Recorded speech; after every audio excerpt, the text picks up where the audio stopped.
Hey friends, welcome to my channel. If you're new here, hi, I'm Jenna. I love to crochet plushies, and if you're a returning subscriber, welcome back. For today's video, we are going to be talking about my 10 biggest regrets and mistakes that I've made while running my business. And just to give a quick background for anyone new here, I've been running my small crochet business for about like 3 years now. I started in January of 2022, and I've been running it both on Etsy and on my own standalone website. And I definitely have made a lot of mistakes along the way and have a lot of lessons learned that I would love to share with you guys. I think one of the most important things is actually reflecting back on your business and looking at your mistakes, looking at what you could have done differently, and sharing those with others so they don't make the same mistakes you did. Also, Shay, my cat, is crashing the video, so sorry about that. I also wanted to quickly preface and say that I am not a business professional. All of the advice I'm about to say is just based on my own experience and lessons that I've learned from. I have no business background, and I've truly built my business from the ground up with no experience whatsoever. I truly just learned everything as I went step by step, but I'm really excited to share this video with you guys because I know a lot of you are also aspiring to start your own crochet business or small business, so hopefully this helps.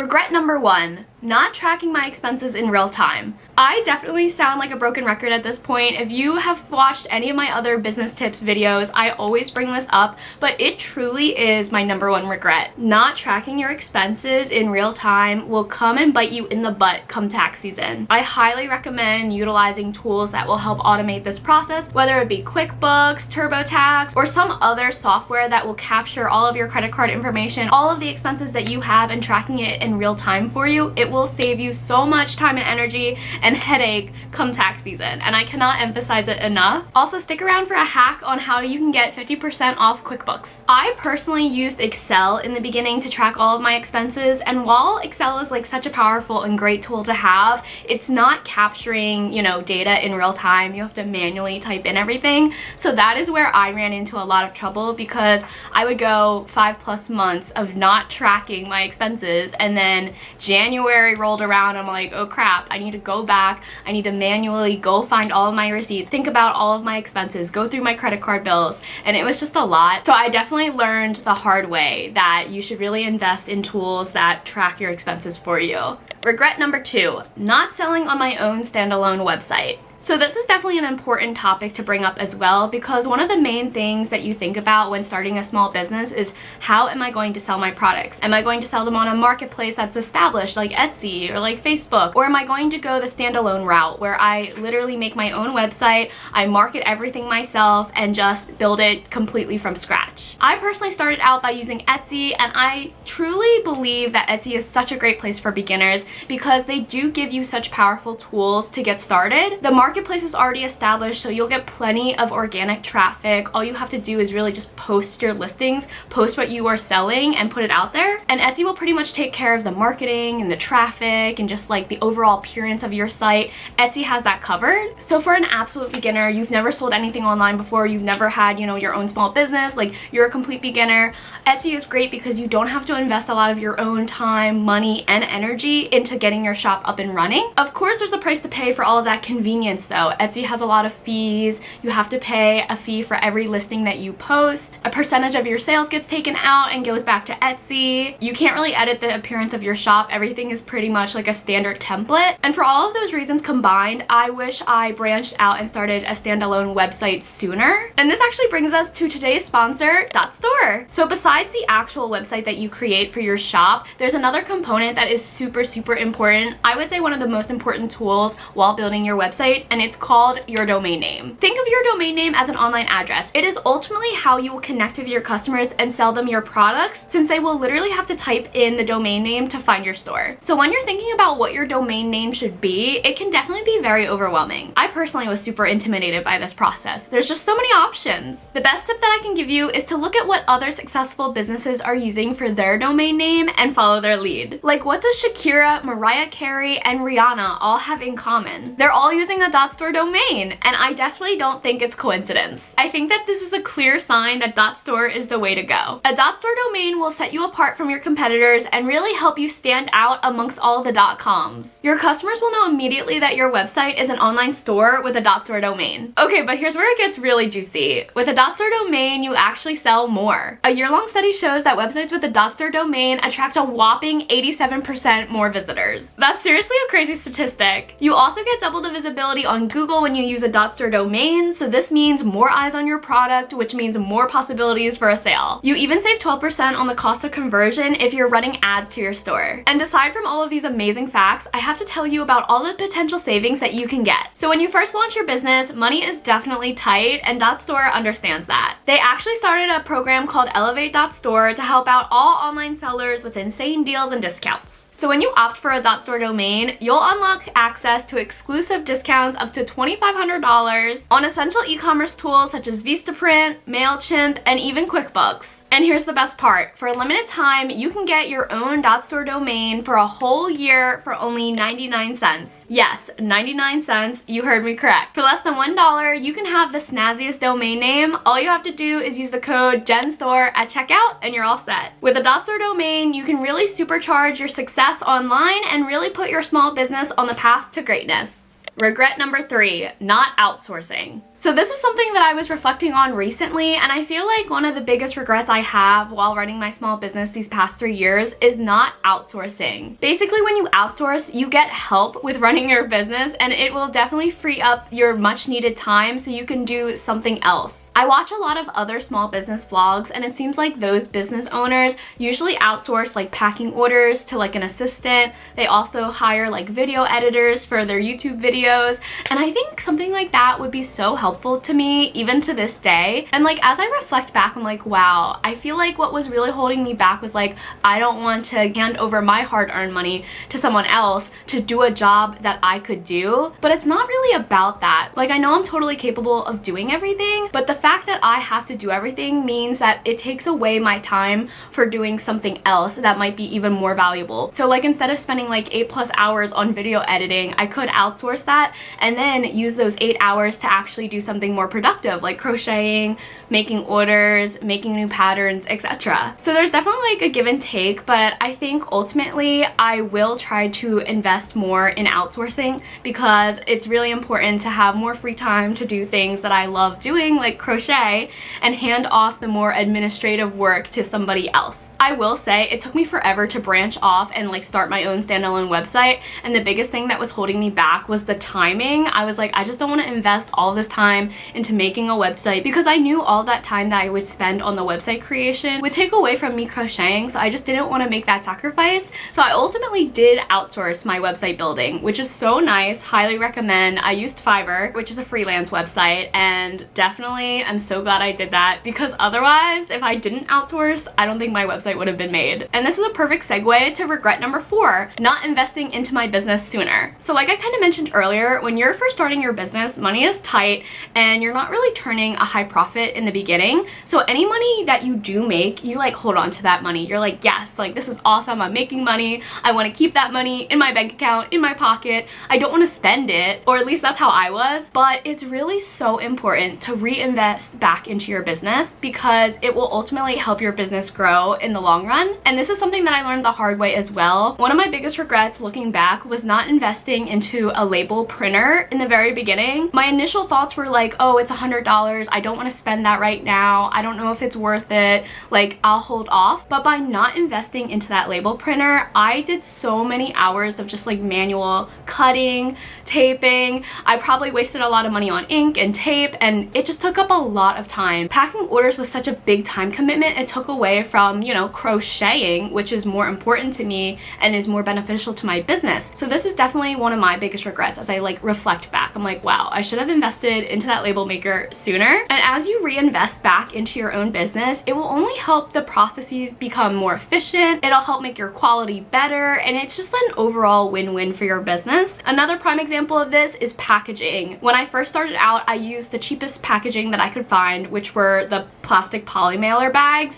And while this definitely was fine. Like, I was able to ship out plushies in the poly mailers. It wasn't the best quality. The plushies would get squished, they would get beat up during shipment because they're not really protected in the poly mailer bags. So eventually, maybe like a few months later down the line, when I saw my business was starting to grow, I was like, okay, you should invest in better packaging, Jenna. And I ultimately did that. I took a lot more of my own profits and reinvested it back into my business. I bought a lot of cardboard boxes. I bought the like plastic bubble stuff where you can put it in so the plushies won't move around. And ultimately, this really helped me in the long run get better reviews. The plushies were delivered safely and my customers were happy. They weren't damaged during shipment. And yeah, it's like a win-win. But I will say it's definitely a huge step to say like, okay, I'm going to invest this money back into my business, because it's always a gamble. But I will say the benefits that could come out of investing into your business versus not are definitely worth it and definitely worth taking the chance. Regret number 5, not offering a variety of products from the start. So when I first started my business, I only offered one type of product, physical plushies. While I did offer a variety of plushies like, oh, cows, turtles, axolotls, I only offered physical plushies. So when I reflect back to this, I'm like, okay, I probably should have offered a variety of different products. That way you could tap into other customers who might have a different price range. So for example, my plushies, when I first started, they ranged anywhere from like $30 to $60. But say someone wants to support my business but they can't afford the $30 to $60 range. If I offered other products such as like stickers or hooks or stationery, something like that, that had a lower price range, I could then reach other customers who I normally wouldn't have reached. So I think one of my biggest regrets is that I didn't offer these types of products in the beginning, because I think I definitely missed out on certain customers. And honestly, one of the biggest game changers for my business personally was offering patterns. And that again is a whole different product line that I missed out on in the beginning. Now with crochet, it's a little different because with patterns, you have to, you know, get really familiar with crocheting, be really familiar with all the stitches before you can start designing your own patterns. So it's a little different. Like, I don't think I would have been able to start selling patterns right in the beginning of my business just because I was so new to crochet. But with other types of businesses, like if you're going to start an art business where you sell your art, you can definitely play around with all the different types of products you offer. Tote bags, stationery, stickers, plushies, the list goes on and on. But I highly recommend having a variety of different products just so you can also see what your customers like the best. What is a best seller? Is it plushies? Is it stationery? And then once you determine what your best seller is, keep expanding on that product line and make a bunch of different variations to it. So if plushies are your best seller, come out with different size plushies, multiple packs of plushies, all this fun stuff. If it's stickers, different size stickers, different theme stickers, etc. So I think having more variety never hurts, and I definitely get this question a lot. People are kind of scared of having variety. I feel like the general consensus sometimes is like niche down, like try to be really specific, but I feel like that's not necessarily the best case scenario. When you're first starting out, it's really good to capture all of the different types of customers that you could potentially get, and by not niching down and offering a lot of variety in your products, I think that could definitely help you more, especially in the beginning. Regret number 6, not showing the person behind the business. This is definitely super important as well. I think one of the main things that helped really propel my business forward and really lead to like extensive growth was the fact that I started like showing my face on Instagram specifically. Like when I first started my Instagram account back in January of 2022, I'd say for like the first year of having my Instagram account, it was just plushies. I would only show the plushies. No one really knew who was running the account. I never showed my face. I never really talked, you know?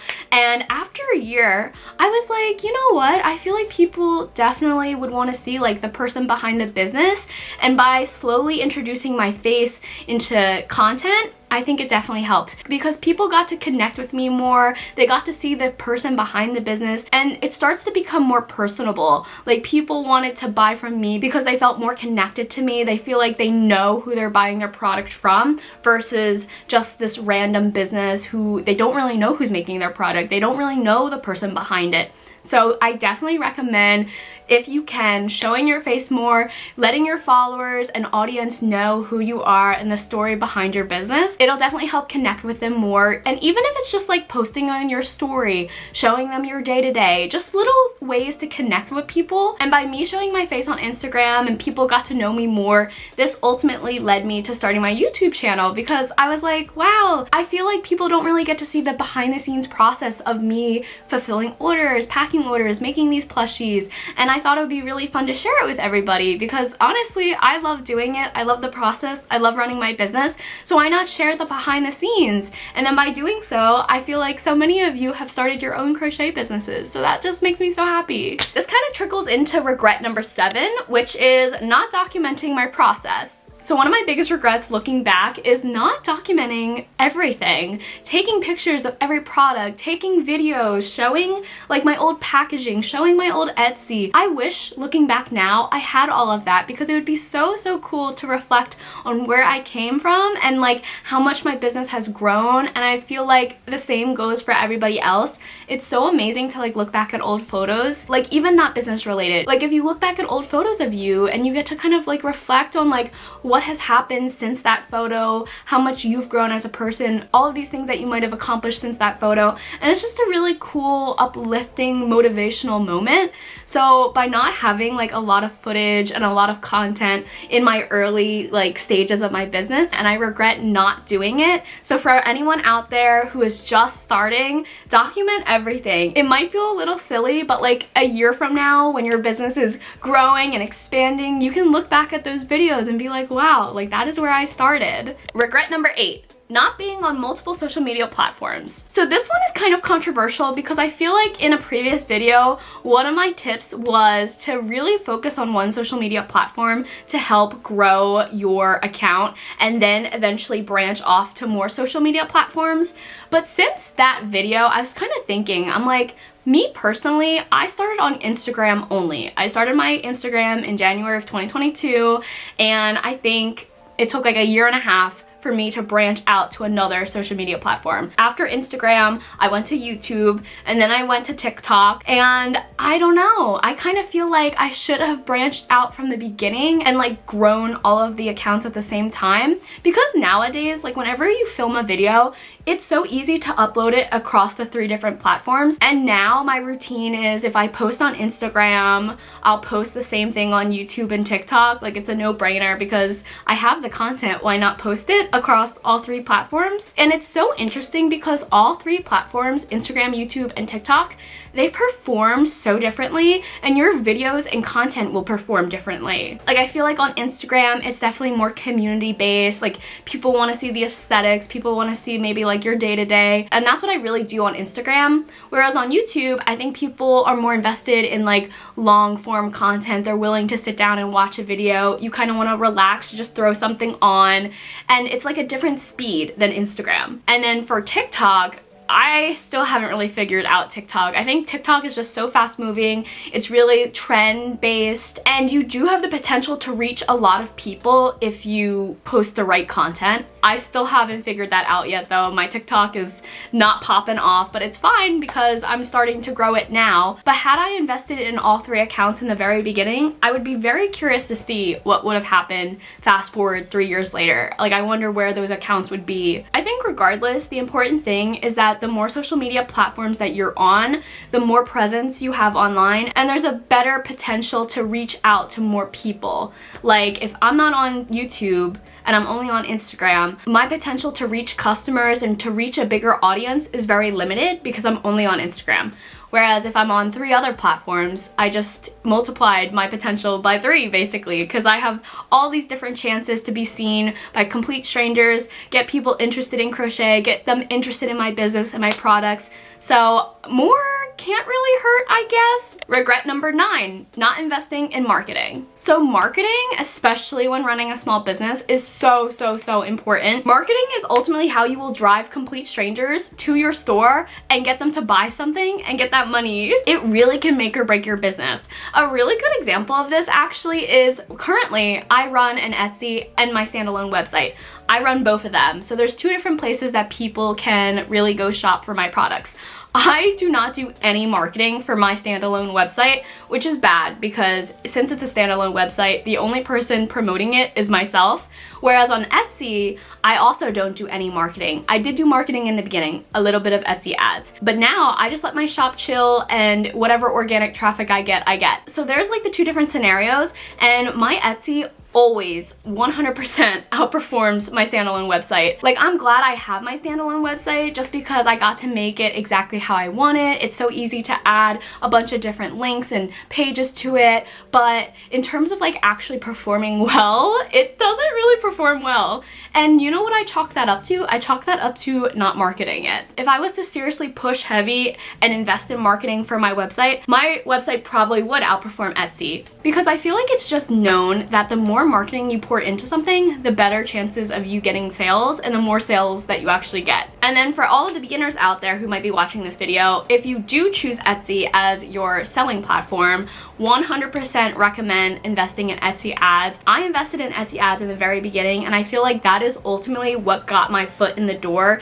and got the algorithm to pick me up, and then eventually I was able to wean off of the ads. But it's so important to have marketing, especially paid marketing in the beginning, because that is what will drive people to your shop, get you sales, get you those 5-star reviews, and really get your business on the road to growing. So in terms of regrets, I feel like I definitely could have invested more into marketing than I did. I say I invested in Etsy ads in the beginning, but really my budget was like $1 a day, which is totally fine. $1 a day did the job. It was efficient, but had I invested $5 a day, like, it makes me wonder how much better my shop would have performed versus the $1 a day budget. So looking back, I would take some of my shop's earnings and reinvest it back into marketing. All right, and the last regret number 10, not taking breaks when feeling burnt out. So this is such a big regret because as I look back, I definitely bit off way more than I could chew in some months. I remember January specifically, January of 2023, I had probably over 100 orders, which is crazy because I thought January would be slow post the Christmas rush, but I actually had more orders in January than like November and December. And I remember I would just be crocheting nonstop, all day, every day, in the car, like any free chance or free moment that I had that I could be crocheting with a hook in my hand, a hook was in my hand, crocheting. And it definitely took a toll on me. It was like really hard to obviously keep up with all the orders. Like, I knew I had to fulfill the orders because I didn't want my shop's reputation to go down. I didn't want to get a bad review. I wanted to make sure I was timely and met my deadlines. But at the same time, my love for crochet was being tested, because whenever you're put under the gun like that and you really are doing something nonstop, it's so easy to get burnt out and start losing that like passion for it, because all of a sudden your like super sweet wholesome hobby is becoming this huge stressor. So one of my biggest regrets is definitely not taking a step back if needed and really telling myself to take a break from crochet. Like, it's totally fine to take a break. It's also okay to communicate to your customers like, hey, due to the demand there might be a few days delay. Is that okay with you? Like, do you have a hard deadline? And most of the time when I've done this to customers, they're like, oh no, it's fine, like I have no hard deadline, like take all the time you need, which is so nice that people are understanding. And I feel like in most cases when people buy homemade goods, they do kind of have that mindset where they're willing to wait just because they do know it's being handmade versus like factory made. So they're willing to wait, and that's why they ultimately bought that product in the first place, for that special homemade item. So definitely don't be scared to reach out to your customers. If you're dealing with delays or you feel like you can't meet a deadline, definitely just check in with them. Most of the time they are understanding, and for the ones that aren't, then you'll know to prioritize their order versus the other orders that might be more open to the timeline. And in terms of burnout, it happens to everybody. It's a natural thing, but what's most important is actually listening to yourself, and when you're feeling burnt out, don't push it. What I learned from that 1 month in January was I need to incorporate breaks, and I need to incorporate a different hobby